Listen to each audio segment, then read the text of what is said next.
warahmatullahi wabarakatuh.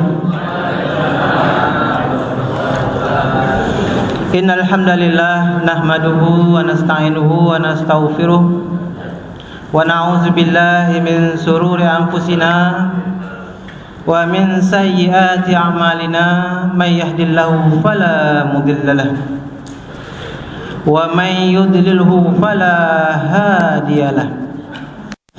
Nashhadu an la ilaha illallah wa nashhadu anna Muhammadan abduhu wa rasuluh la nabiyya ba'da. Allahumma salli ala sayyidina Muhammad wa ala alihi wa ashabihi wa man tabi'ahum bi ihsani ila yaumiddin. Tsumma usikum wa nafsi bi taqwallah faqad fazal muttaqun. Tsumma qala Allah Ta'ala a'udzu billahi minasy syaithanir rajim. Bismillahirrahmanirrahim. Ya ayyuhallazina amanu taqullaha haqqa tuqatih wa la tamutunna illa wa antum muslimun. Shadaqallahul azim. Kaum muslimin sidang salat maghrib dan isya berjemaah rahimakumullah. Marilah kita bersama-sama mengingat Allah dengan bertakwa kepada Allah Subhanahu wa taala, menjalankan segala perintah Allah dan meninggalkan segala larangan Allah. Kita memiliki kekurangan masing-masing. Oleh sebab itulah al-imanu yazid wa yankus. Iman itu kadang-kala naik, kadang-kala berkurang. Naiknya iman itu dengan banyaknya taatnya beribadah kepada Allah Subhanahu wa taala.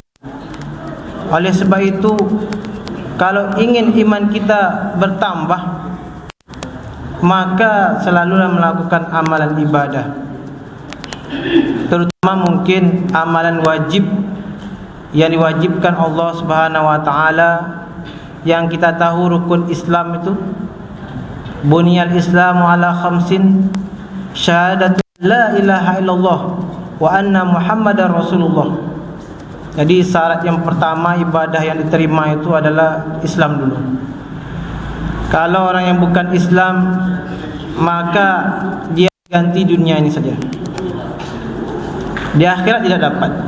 Mungkin ada orang non-Islam yang rajin bersedekah, baik orangnya dermawan, tapi bukan Islam, maka di dunia ini saja yang akan mendapat balasan. Karena dalam Al-Quran surah Al-Fatihah itu Ar-Rahman Ar-Rahim. Allah itu maha pengasih lagi maha penyayang. Pengasih memberi orang apa saja, baik orang yang Islam ataupun orang yang bukan Islam, rizki, harta, tahta dan sebagainya. Tetapi Ar-Rahim adalah orang Islam, yaitu diberikan keimanan, bahkan diberi kekayaan di dunia dan di akhirat, mendapat keberuntungan. Namun pada hakikatnya itu adalah tujuannya adalah menjadi orang yang bertakwa. Orang yang bertakwa, ya kita tahu bahwasanya akan mendapatkan surga. Tujuan terakhirnya adalah surga Allah Subhanahu wa taala. Kata Rasulullah bersabda, kullu ummatin dakhalal jannah illa man aba. Setiap umatku akan masuk surga kecuali orang yang enggan. Maka para sahabat bertanya, ada orang yang enggan masuk surga, ya kan? Wakilaman, ya Rasulullah. Berkatalah para sahabat, siapa ya Rasulullah yang enggan itu? Yaitu orang yang tidak mentaatiku, orang yang maksiat kepadaku. Maksudnya adalah tidak melaksanakan perintah Allah. Kalau perintah Allah berarti perintah Rasul. Dalam Al-Quran, ati'ullah wa ati'ur Rasul. Taat kepada Allah, taat kepada Rasul. Dalam Al-Quran Allah berfirman bahwasanya kalau datang dari Rasul maka ambillah. Begitulah bunyi maknanya. Ketika Rasul menyuruh maka perintahkan oleh Allah untuk kita mengambilnya. Kalau Rasul melarang maka kita diperintahkan untuk tidak melaksanakannya. Oleh sebab itu, ada orang yang di dunia ini yang dia tidak mau menerima hadis sabda Rasulullah SAW, hanya menerima Al-Quran saja, tidak mau menerima hadis. Nah, ini ada terbantahkan bahwasanya dalam Al-Quran itu, bahwasanya Al-Quran menyuruh kita untuk taat kepada Allah, taat kepada Rasul. Artinya, kalau kita tidak taat kepada Rasul, berarti kita melawan perintah Allah. Begitu juga wa ulil amri minkum, yaitu pemimpin di antara kita. Kalau kita mengangkat pemimpin tetapi kita tidak taat, itu juga berdosa. Nah, itu zaman dahulu, zaman di mana Rasulullah SAW diturunkan Al-Quran. Bahkan ketika terjadinya perang antara orang kafir Quraisy dengan umat Islam di Madinah, terjadilah suatu perjanjian yang namanya Hudaybiyah. Perjanjian Hudaybiyah ini isinya banyak merugikan umat Islam. Di antaranya adalah tidak boleh Rasulullah umroh pada tahun itu, haji dan umroh. Bolehnya tunggu 10 tahun. Bayangkan, Nabi sudah sampai perbatasan dekat lagi Mekah, tapi tak boleh masuk oleh kaum kafir Quraisy. Mereka mengatakan bahwasanya tahun ini takut terjadi peperangan, oleh sebab itu umat Islam dilarang masuk oleh salah seorang, dua orang utusan kafir Quraisy, yaitu Khalid bin Walid dan Amr bin As.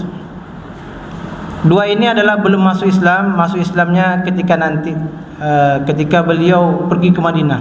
Jadi isinya perjanjian Hudaybiyahnya adalah orang Mekah boleh masuk Madinah, orang Madinah tak boleh masuk Mekah. Itu pula, ya kan? Jadi akhirnya disetujui oleh Rasulullah SAW.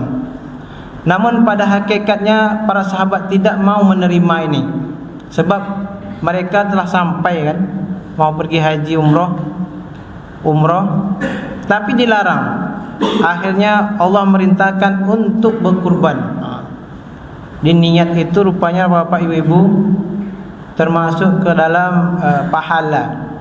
Jadi Rasulullah memberikan tauladan kepada kita, kalau kita berniat, Allah akan mencatatkannya.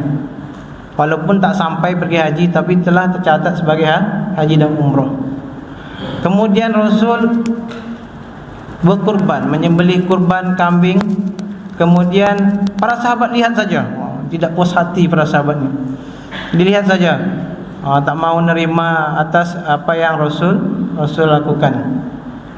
Kemudian istri Nabi menguatkan, yaitu lakukan ya Rasulullah di depan mereka, di depan para sahabat lakukan penyembelihan kurban tanpa bicara. Rasulullah sembelih, kemudian masuk ke dalam kemah tersebut, kan. Kemudian Abu Bakar, Umar dan sebagainya melakukan setelah itu. Alhamdulillah, ternyata hikmahnya adalah ketika mereka balik ke Madinah, orang Madinah hidupnya tentram, damai. Bahkan orang Mekah ingin tahu bagaimana kehidupan Nabi di Madinah, kehidupan saudara-saudara mereka yang telah masuk Islam di Madinah. Sehingga mereka ingin pergi ke Madinah, berkunjung ke Madinah. Setelah sampai Madinah, mereka melihat pemimpinnya, kemudian kedai-kedainya, kemudian kebun-kebunnya. Ketika solat tak ada yang menjaganya. Kurmanya dibiarkan saja itu berserak. Kemudian kedainya terbuka aja, tak ada yang nunggu. Maka hal ini sampai kepada pimpinan atau panglima, yaitu Khalid bin Walid dan Amr bin As. Mereka pun ingin pergi ke Madinah melihat hal tersebut betul atau tidak. Ternyata ketika azan zuhur mereka sampai tak ada orang. Tak ada orang, sunyi, sepi. Kalau bapak ibu-ibu yang pernah ke Mekah, mungkin ketika azan tu langsung tutup langsung pergi solat kalau hari Jumat itu. Saya pernah dulu haji hari Jumat itu, pas Jumat tu langsung di depan pintu kedainya solatnya. Karena terlalu ramai orang haji, jadi enggak sampai ke Masjidil Haram, di jalan-jalan itu aja kita solat. Itu terbuka semua itu.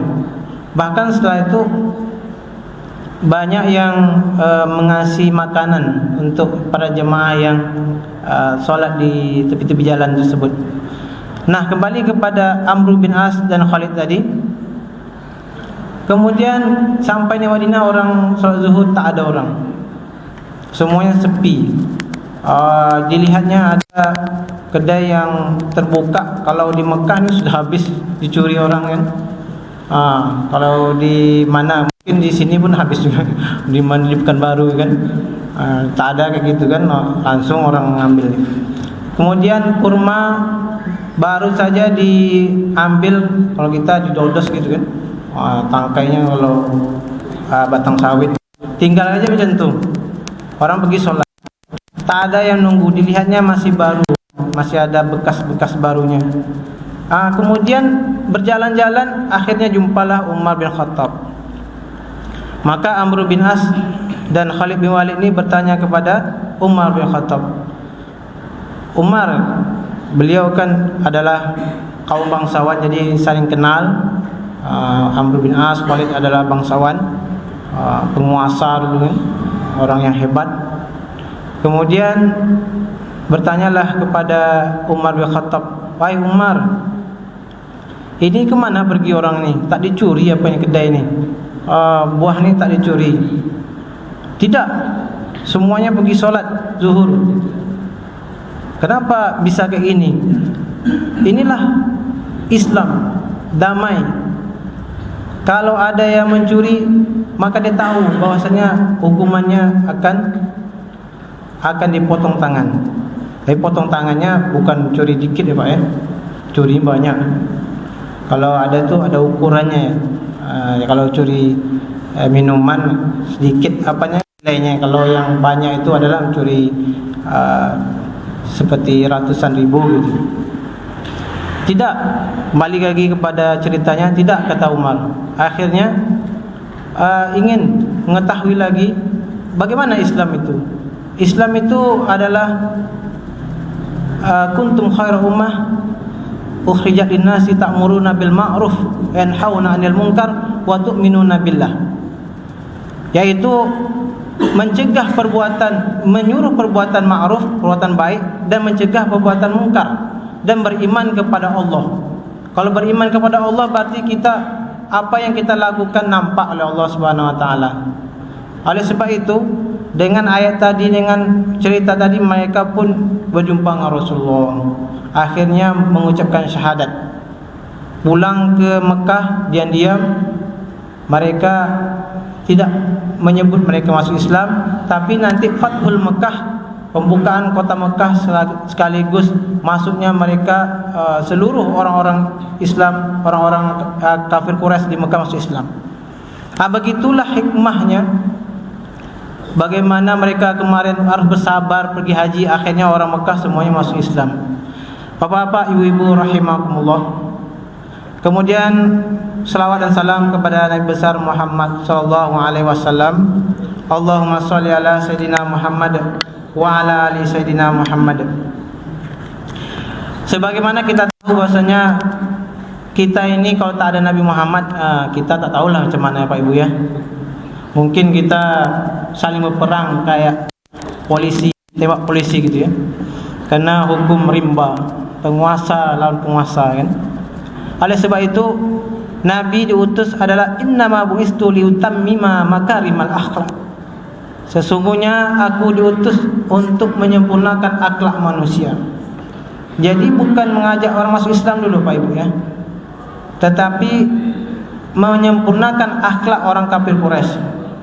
Orang kafir Quraisy ini kalau kita tahu Bapak Ibu pergi ke Mekah atau pergi ke Arab, memang kasar-kasar Bapak Ibu, memang jahat-jahat. Walaupun dulu mereka jahiliyah, tapi sekarang masih terasa Bapak Ibu. Ada Fir'aunnya. Saya alhamdulillah lulus dari Mesir tahun 2005, tamat 2011. Kemudian nyambung S2 di Malaysia, UKM, Universitas Kebangsaan Malaysia. Semuanya itu atas beasiswa SIA. Jadi saya orang kurang mampu juga Pak Ibu ya. Ada Pak Arwin, mohon izin Pak Bupati. Jadi mak saya ini PNS biasa. Jadi saya tak terbayang nak pergi Mesir itu. Jadi saya tamat Mandua Pekanbaru. Waktu itu saya langsung ada dua pilihan Pak Ibu, PPUD, yaitu mahasiswa undangan dari UNRI, UIN, kemudian ada Jawa gitu, saya lupa. Itulah undangan. Jadi masuknya tak payah pakai tes, jadi masuknya langsung masuk saja Pak Ibu ya. Itu lulus gitu kan, nunggu kelulusan. Nah, akhirnya ada beasiswa itu, ini bagus nih, tak payah bayar kuliah lagi. Lepas itu tak pernah naik pesawat pula ya kan. Alhamdulillah ikutlah tes di SIA. Masa itu Pak Arwin sama Pak Samsuar, Pak Arwin Bupati, Pak Samsuar Wakil Bupati, ikut ujian. Alhamdulillah nilainya cukup makan ya. Kena Mandua waktu itu bahasa Arabnya masih kurang-kurangnya lah. Tapi masih muda, masih kuat, menghafal masih kuat, hafal Quran, hafal bahasa Arab. Akhirnya kami dikursuskan oleh Bupati Pemda SIA di Bengkalis Al-Amin, yaitu di pesantren Al-Amin Bengkalis, yaitu Profesor Dr. Gamal Abnasir. Beliau ini adalah Ketua Yayasan Al-Amin, dulu dosennya UIN bahasa Arab. Kemudian S2 di Malaysia, ambil tugas belajar, ini PNS, pegawai negeri, ambil ujian belajar di Malaysia S2. Kemudian ambil pula S3. Jadi tak balik-balik, nikah pula dengan orang Brunei kan. Bawa pula sama isteri ke Brunei. Akhirnya tak diurusnya tubelnya, tugas belajar, berhenti. Tapi jadi profesor sekarang di Brunei Darussalam, University Brunei Darussalam, UBD. Beliau lah yang mengajar kami di Bengkalis. Kemudian kembali kepada perkenalan diri tadi, selawat dan salam tadi. Rasulullah SAW bersabda, "Man shalla alayya wahidan sallallahu alaihi asyara." Barang siapa berselawat kepadaku, kata Rasul, satu kali, maka Allah akan membalasnya 10 kali. Kalau kita berselawat ni Pak Ibu rahimakumullah, tujuannya mendoakan Nabi SAW. Sebetulnya kalau kita mendoakan Nabi tak payah kan. Rasul tu dah banyak pahalanya, maksum dan sebagainya. Ternyata berselawat ni adalah untuk kita, untuk amalan ibadah kita saja. Kalau misalnya kita tak berselawat, Nabi tak rugi. Kalau kita tak solat, Allah tak rugi. Tapi yang rugi kembali kepada kita. Ternyata solat itu, inna salata tanha anil fahsya'i wal munkar. Sesungguhnya solat itu bisa mencegah perbuatan keji dan mungkar.